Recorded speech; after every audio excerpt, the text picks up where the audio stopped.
এবং আমরা অন্তর থেকে বলছি, আমাদের দেশে কোনো দিন মূল্যবোধের চর্চা সিরিয়াসলি হয়নি।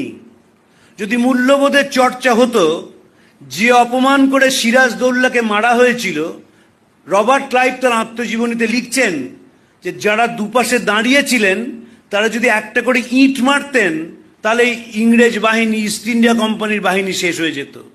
কিন্তু আমরা মারিনি। আমরা কিন্তু সূর্য সেনকে ব্রিটিশের হাতে ধরিয়ে দিয়েছিলাম। আমরা কিন্তু বিপ্লবীদের পদে পদে হেনস্থা করেছি। আমরাই কিন্তু রবীন্দ্রনাথ এবং বিবেকানন্দকে তারা যখন বেঁচে ছিলেন নানাভাবে অপমান করেছি। একজনকে বলা হতো বিবেকানন্দ নন, উনি তো বিবিকা আনন্দ। আমরাই বলেছি, কিন্তু আমরাই কিন্তু তার দেহ চলে যাওয়ার পর লিখেছি খবরের কাগজে, দ্য মিট ইটিং স্বামী of Belur Math is dead. রবীন্দ্রনাথকে বাধ্য করেছি লিখতে, এই মণিহার আমায় নাহি সাজে।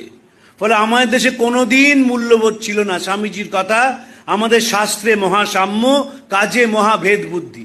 এখানে তো এত মানুষ উপস্থিত আছেন, আপনারা হাত তুলে বলুন তো, কাদের বাবা মা তাদের হাতে স্বামীজির বই তুলে দিয়েছিলেন এবং সবাই মিলে একসঙ্গে পড়েছিলেন? 1902 সালে স্বামীজি চলে যান। 1907 সালে প্রথম কমপ্লিট ওয়ার্কসের খণ্ডটি বেরোয়। কজনের বাবা মা তাদের সন্তানকে স্বামীজির বই হাতে তুলে দিয়ে বলেছিলেন যে এটা চলো আমরা একসঙ্গে পড়ি? পড়া যেত তো, পড়া হলো না। ফলে এই যে আমরা আস্তে আস্তে বর্তমান প্রজন্মে এসে পৌঁছালাম, তার একটা অদ্ভুত ইতিহাস আছে। 90 সাল থেকে আমাদের দেশে উদারীকরণ শুরু হলো। যেই উদারীকরণ শুরু হলো, আমরা নির্লজ্জভাবে ভোগবাদী হয়ে গেলাম। বুকের যে মোবাইল রাখা হয়, সেখানে যদি খাওয়া আপেল না থাকে আমাদের জাত ওঠে না। আমরা যতই ভক্তের ভান করি না কেন, নিজেরা ভোগে ডুবে আছি। এবং এইখান থেকেই বিবেকানন্দকে শুরু করতে হবে। শিষ্য শরৎচন্দ্র চক্রবর্তী বহু মানুষের মতো স্বামীজিকে জিজ্ঞেস করেছিলেন, আপনি এদেশে কিছু বলেন না কেন? বাস্তবিক কলম্বো থেকে আলমোড়া এই বক্তৃতার পর তো এদেশে কিছুই বললেন না স্বামীজি। দ্বিতীয়বার বিদেশে ফেরার পরে আর কোনো বক্তৃতাই নেই। শেষ বক্তৃতা শিলংয়ে, সেটাও পাওয়া যায় না। কেন বললেন না? স্বামীজি তার নিজে ব্যাখ্যা দিয়েছিলেন, তোদের দেহে বল নেই, মস্তিষ্কে বুদ্ধি নেই, আগে ভোগ করতে শেখ, তবে বুঝতে পারবি। যে কত বড় কথা ভাবা যায় না। আমরা ভোগ করতে শিখেছি, এখন বিবেকানন্দকে প্রয়োজন। আমাদের ভারতীয় দর্শনে দুটি কথা আছে, কাল এবং ক্ষণ। কাল হচ্ছে টাইম আর ক্ষণ হচ্ছে মোমেন্ট। ভারতীয় দর্শন এই দুটির ওপর অদ্ভুতভাবে জোর দিয়েছে এবং ক্ষণ আমাদের খুব প্রয়োজনীয় একটি ব্যাপার। বিবেকানন্দ চর্চার এই হচ্ছে যথার্থ সময়। তার কারণ ভারতবর্ষে 90 সালের পর থেকে আমূল পরিবর্তন হয়ে গেছে। ভোগের এমন কোনো জিনিস নেই যেটা আমাদের দেশে নেই। যে কোনো পৃথিবীর যা কিনতে চান, যদি পকেটে পয়সা থাকে, জুতো বলুন, জামা বলুন, আমাদের কোনো অভাব নেই। শুধু আমরা যেহেতু কোনোদিন মূল্যবোধের চর্চা করিনি, তাই আমাদের হৃদয়টা কিছু নেই, একেবারে শূন্যে গিয়ে পৌঁছচ্ছে। এবং কাদের পৌঁছচ্ছে?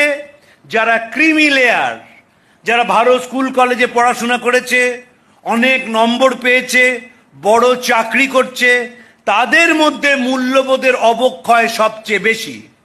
কিছুদিন আগে আমি কলকাতা পুলিশের ডেপুটি কমিশনার ট্রাফিকের কাছ থেকে একটা স্ট্যাটিস্টিক্স নিচ্ছিলাম যে আমাদের রাত্রিরে তো ট্রাফিক ফ্লাউট করা হয় যখন পুলিশ থাকে না, আর তখন সিগন্যাল ভাঙে।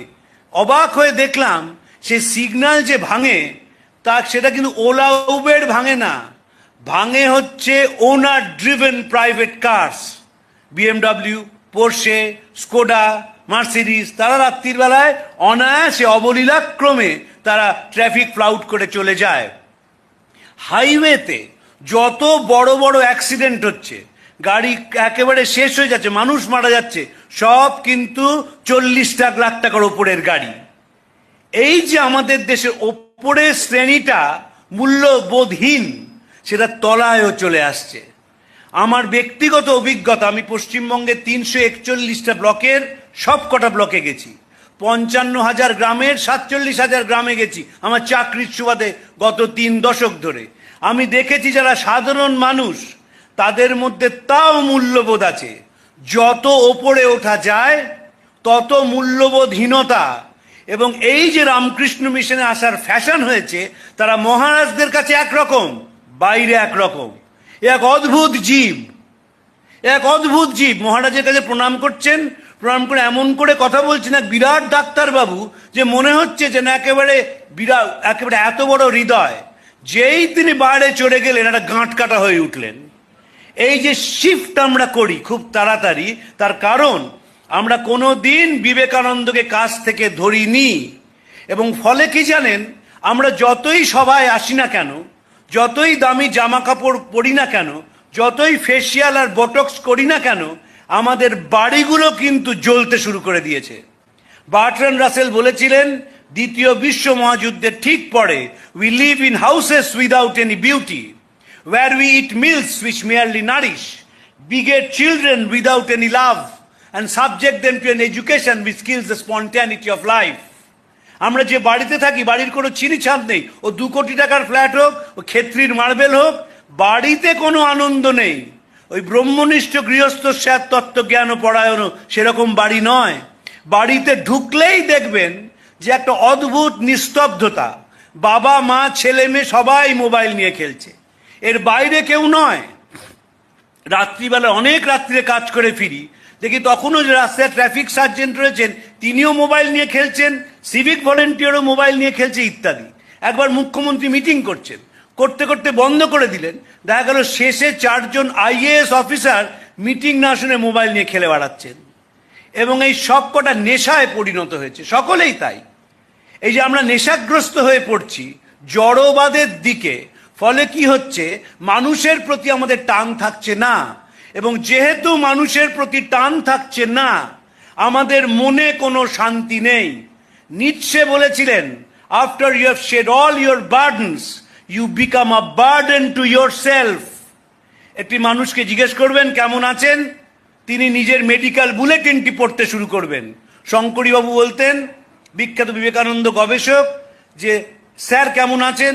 বলতেন, দেখো ভাই, আমার যদি শরীরের কথা বলতে হয় 5 মিনিট লাগবে, এবার তোমার শরীরের কথা শুনতে হবে, তাতে আরো 5 মিনিট লাগবে, 10টা মিনিট চলে যাবে। তার থেকে চলো স্বামীজি পড়া শুরু করি। স্বামীজি কেন পড়া দরকার? দরকার হচ্ছে নিজের জীবনটাকে শান্ত করার জন্য এবং শান্তি পাওয়ার জন্য। যারা সন্ন্যাসী হন তারাও কিন্তু শান্তি খুঁজছেন, যারা সংসারী তারাও শান্তি খুঁজছেন। আমার গুরু মহারাজ স্বামী ভূতেশানন্দজি আমাকে বলেছিলেন, আমার খুব কম বয়সে দীক্ষা হয়, বলেছিলেন, মনে রাখবি সাধুরা একভাবে, গৃহীরা একভাবে সেই শান্তি খোঁজার চেষ্টা করছে, পিস, আর কিচ্ছু না। সারা জীবনটা তো শান্তি খোঁজা। এবং শান্তি খুঁজতে গিয়ে দেখা যাচ্ছে যে স্বামীজি ছাড়া বাঁচার কোনো উপায় নেই। আমাদের 2টি জিনিস দরকার। এই ভক্ত সম্মেলনের কোনো মূল্য নেই, প্রয়োজন অভিভাবক সম্মেলনের। আমাকে সত্যকৃষ্ণ মহারাজ বহুদিন আগে, তার যে মেজ ভাই ছিলেন স্বামী যুক্তানন্দজি, তিনি আমার বাবার সঙ্গে কলেজে পড়তেন। ফলে এই ভট্টাচ পরিবারের সঙ্গে আমার অন্তরের টান ছিল জীবনের প্রভাত বেলা থেকে। তো সত্যকৃষ্ণ মহারাজ প্রায়ই বলতেন যে প্রয়োজন অভিভাবক সম্মেলন। যদি বাবা মাকে ঠিক না করা যায়, তাহলে ছেলে মেয়েদের ঠিক করা সম্ভব নয়। এবং বাবা মারা আমাদের দেশে ঠিক না। বাবা মারা অত্যন্ত বদ অধিকাংশ ক্ষেত্রে। কোনো ভালো জিনিস, একটা ছোট বাচ্চা, তাকে জোর করে মেটেরিয়ালিজমের মধ্যে ঢুকিয়ে দিচ্ছে, জোর করে। রাত্রিবেলায় 12টার সময় হুশ করে একটা কেক যেই জ্বলে উঠলো, সঙ্গে সঙ্গে প্রগতি 1 ধাপ এগিয়ে গেল। রাত্রিবেলায় বাড়িতে অনলাইনে খেতে হবে, মুষলধারে বৃষ্টি পড়ছে। এই বৃষ্টিতে যিনি অনলাইনে খাবার নিয়ে এসছেন, ডেলিভারি বয়, তিনি একটু দেরি করে এসছেন। হম্বি তম্বি কি, ঘরে কিন্তু ঠাকুরমা স্বামীজির ছবি আছে। একবারও মনে হলো না যে জলের মধ্যে একটি ছেলে, যে তোমার বাড়িতে জন্মালে ভালো স্কুল কলেজে পড়তো, কি অসীম কষ্ট করে জীবনের বাজি রেখে গরম খাবারটা বাড়িতে পৌঁছে দিয়ে গেল। যেভাবে রাস্তায় মোটরসাইকেল চালায়, ইদানিংকালে তো 10 জন যারা ডেলিভারি বয় তারা মারাই গেলেন অ্যাক্সিডেন্টে। এত জোরে যাচ্ছিলেন, পেছন থেকে গাড়ি ধাক্কা মারলো, তারা পড়ে মারা গেলেন। কিন্তু গরম খাবারটা আমার পৌঁছতে হবে, that too at an unearthly hour. হঠাৎ 12টার সময় রাত্রিরে মনে হলো যে জল তো খাচ্ছিলাম, একটু ইলিশ মাছ আর ডিম, এই খিচুড়ি খেলে কেমন হয়। সঙ্গে সঙ্গে অনলাইনে করা হলো এবং বলা হলো যেন খাবারটা সময় মতো চলে আসে। আমি ইদানিংকালে ডেলিভারি বয়দের বিবেকানন্দ পড়াতে শুরু করেছি। আপনারা যদি যান বালিগঞ্জ সার্কুলার রোডে, আগে যেখানে ম্যাক্স মিউলার ভবন ছিল তার উল্টো দিকে দেখবেন অনেক কটা স্কুটার দাঁড়িয়ে থেকে, ওখানে একটা বড় ডেলিভারি বয়দের রাত্রিরে গল্প গুজব হয়, সেখানে আমি স্বামীজি পড়াতে শুরু করেছি। এবং বুঝতেই পারছেন স্বামীজিদের পড়ানো কঠিন, তাই স্বামীজির ছবি দিয়ে পড়াতে শুরু করেছি। আমি নিয়ম করে সপ্তাহে একদিন অফিস থেকে ওখানে যাই, এবং এদের মধ্যে পরিবর্তন যদি না আসে তাহলে সমাজের একটা বড় দিক, আমাদের তো কোনো অনুভূতি নেই কাদের প্রতি। একজন মানুষকে আমি দেখেছি আমার গোটা জীবনে এ পর্যন্ত, তিনি 2 প্যাকেট খাবার অর্ডার করেন। তিনি বিদেশে থাকেন, প্রত্যেক বছর এদেশে আসেন এবং আবার বিদেশে চলে যান। 2 প্যাকেট অর্ডার করেন, একটি নিজের জন্য, একটি ডেলিভারি বয়টির জন্য। আমাদের নেই কারোর প্রতি দরদ। অথচ আমরা ভালো স্কুল কলেজে পড়ি, ভালো স্কুল কলেজে পড়াশোনা করেছি, কিন্তু যেই মূল্যবোধের প্রশ্ন আসে আমরা শূন্য। মনে রাখতে হবে, হৃদয়হীনতা যদি আমরা পাল্টাতে না পারি, আমাদের কিন্তু বিপদ কেউ ঠেকাতে পারবে না। আর কয়েক বছর পরেই বাড়িগুলো জ্বলতে শুরু করবে, কারণ বিশ্বাসহীনতা বাড়ির মধ্যে ঢুকে পড়ে গেছে। ওই একটা ছাতের তলায় আমরা থাকি, স্বামী স্ত্রী ছেলে মেয়ে একসঙ্গে যে আছি, ভাবার কোনো কারণ নেই একের সঙ্গে অপরের অন্তরের যোগ আছে। এক ছাতের তলায় থাকি এইমাত্র। পাল্টাতে হবে এটা। এবং স্বামীজি বারবার বিশ্বাস করেছেন, বলেছেন আমাদের অতীত ছিল গৌরবের, ভবিষ্যৎ আরো গৌরবের হবে। আমাদের দেশে এখনকার ছেলে মেয়েদের ওপর আমার অগাধ বিশ্বাস, অগাধ বিশ্বাস, কারণ তাদের একটা ট্রুথফুলনেস আছে। তারা নিজেদের কাছে নিজেরা বড় বেশি পরিষ্কার। যখন কলকাতা শহরে করোনা এলো দেশময় এবং কলকাতা এফেক্টেড হলো, তখন পথ কুকুরদের প্রতি যা টান দেখেছি এখনকার ছেলে মেয়েদের, অতীতে কখনো ছিল না। আমি দক্ষিণ কলকাতায় থাকি, আমার নিজেরও পোষ্য আছে। সকালবেলা তাদের বেড়াতে নিয়ে যাই, তখনও যেতাম, গিয়ে দেখি একটি ছেলে মেয়ে তারা পুলিশের সঙ্গে তুমুল তর্ক করছে যে বালিগঞ্জ লেকটাকে সকালে 5 মিনিট এবং বিকেলে 5 মিনিটের জন্য খুলতে হবে। পুলিশ বলছেন সরকার অর্ডার দিয়েছে, কোনো পার্কস কোনো লেকস খোলা যাবে না, ফলে আমরাও খুলতে পারবো না। তখন আমি বললাম কেন? আমি তার মধ্যে ইন্টারভিউ করে বললাম কেন খোলাতে চাইছেন? বললেন এই লেকের মধ্যে 2টি কুকুর আছে যারা কিডনির অসুখে ভোগে, এবং তাদের যদি সকাল বিকেল ওষুধ দেওয়া না হয় তাহলে তারা মারা যাবে। অতএব আমাদের 5 মিনিট এবং 5 মিনিট, সকালে 5 মিনিট বিকেলে 5 মিনিট খুলতে দিতেই হবে। এই বোধ আজ থেকে 40 বছর আগে ছিল না। আজ থেকে 40 বছর আগে যারা আমেরিকায় যেতে শুরু করেন তাদের বাবা মা শিখিয়েছিলেন, পাশের বাড়ির দাদাটাকে দেখ কিরম আমেরিকায় চলে গেছে। ছেলেও নাচতে নাচতে চলে গেল, বড় কাজ করলো, ডলার পাঠালো, বাবা মা একজন আরেকজনকে হুইল চেয়ারে ঠেলে হাসপাতালে নিয়ে যান, দেশের চেহারাটা তাই হয়ে গেল।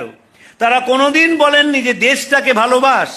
যারা বিদেশে যান তাদের 5% পৃথিবীর উপকার করেন, যারা নানা রকম এক্সপেরিমেন্ট করেন, ল্যাবরেটরিতে কাজ করে দিতে, আর বাকি সব চাকরিটা দেশেও করতে পারতেন, তাতে পৃথিবীর কিছু এসে যায় না। কিছু ডলার উপার্জন করেন ওদেশে, এবং এদেশে এসে এমন একটা ভাব করেন যেন তাদের বিশেষ খাতিরের প্রয়োজন রয়েছে, যেহেতু অন্য একটা দেশে চাকরি করেন মাত্র, আর কিছু মানবতার কোনো কাজ করেন না। এ বিবেকানন্দ নয় যে ভারতবর্ষের দর্শনকে, ভারতবর্ষের মানুষকে, ভারতবর্ষের ইতিহাসকে প্রচার করে দিচ্ছেন। যারা দেখবেন রুথ হ্যারিসের বই গুরু টু দ্য ওয়ার্ল্ড পড়েছেন, তাদের 80% বিদেশি। মনে রাখতে হবে, স্বামী সর্বপ্রিয়ানন্দজি যখন হাঁটেন সেন্ট্রাল পার্কে, তার সঙ্গে রেজিস্ট্রেশন করতে হয়, এবং তিনি 1 ঘন্টা হাঁটেন। সাহেব মেমরা বেদান্ত শোনে, কারণ তারা বুঝেছে বেদান্ত জীবন পাল্টাতে পারে। আমার মাস্টারমশাই অরিন্দম চক্রবর্তী, তিনি তো থাকেন আমেরিকাতে, সেখানে বলছেন তরুণ তরুণীরা এসে কিভাবে বেদান্তের কথা শুনছে। এখানে একটু বেদান্তের কথা বলুন। স্বামীজি অসাধারণ কথা বলেছিলেন মহেন্দ্রনাথকে, লন্ডনে বিবেকানন্দে পড়বেন, যে দেশে যখন মানুষের জাগরণের কথা বললাম তখন সবাই হাসলো, তাই ভাবলাম স্বাধীন দেশে কথা বলি। বলেছিলেন এমন বেদান্ত বলে যাব যে এদেশের মানুষ মনে রাখবে, মনে রেখেছে, এবং দেখবেন ওরা ঝপঝপ করে পাল্টে যাবে। ওদের যা সামাজিক ত্রুটি, ওদের যা মানসিক ত্রুটি ঠিক পাল্টে নেবে। আমরা পাল্টাবো না, কারণ আমরা তো অনুকরণ প্রিয়তায় বিশ্বাস করি। আমরা তো পাল্টাতে চাই না। আমরা তো চেষ্টা করলেও বাড়ির একটা ছেলেকে বলতে